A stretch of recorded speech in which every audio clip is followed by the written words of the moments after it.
Hello everyone. మనకి వర్షాకాలంలో బాగా మన పిల్లలకి కోల్డ్ కాఫ్ చేస్తాయి కదండి. అవి రాకుండా ఉండడానికి అన్ని రకాల వెజిటేబుల్స్ని యూస్ చేసి, అలాగే హెల్తీనెస్ కోసం రాగిని యూస్ చేసి, స్వీట్ కార్న్ని యూస్ చేసి మనం సూప్ని ప్రిపేర్ చేసుకుందామండి. నేనైతే సూప్ని ప్రిపేర్ చేశాను. ఇది కనుక మీకు ఫుల్ వీడియో కావాలంటే కింద లింక్ ఇస్తానండి, అందులో చూడండి, ఫుల్ వీడియో ఉంటుంది. మా పిల్లలకైతే ప్రతి రైనీ సీజన్, వింటర్ సీజన్లో నేను ఖచ్చితంగా ప్రిఫర్ చేస్తానండి ఈ సూపు.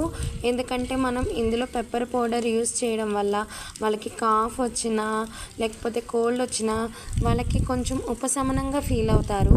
పెద్దవాళ్ళకి కూడా చాలా యూస్ఫుల్ అండి ఇది. పైన లెమన్ పిండుకోవడం వల్ల కూడా వాళ్ళకి లోపల బాగుంటుంది, ఇమ్యూనిటీ పవర్ కూడా ఎక్కువ వస్తుంది. మన పిల్లలు అయితే హ్యాపీగా తింటారు ఇష్టంగాను. అలాగే మీకు నచ్చినట్టయితే లైక్ చేసి ఫాలో అవ్వండి.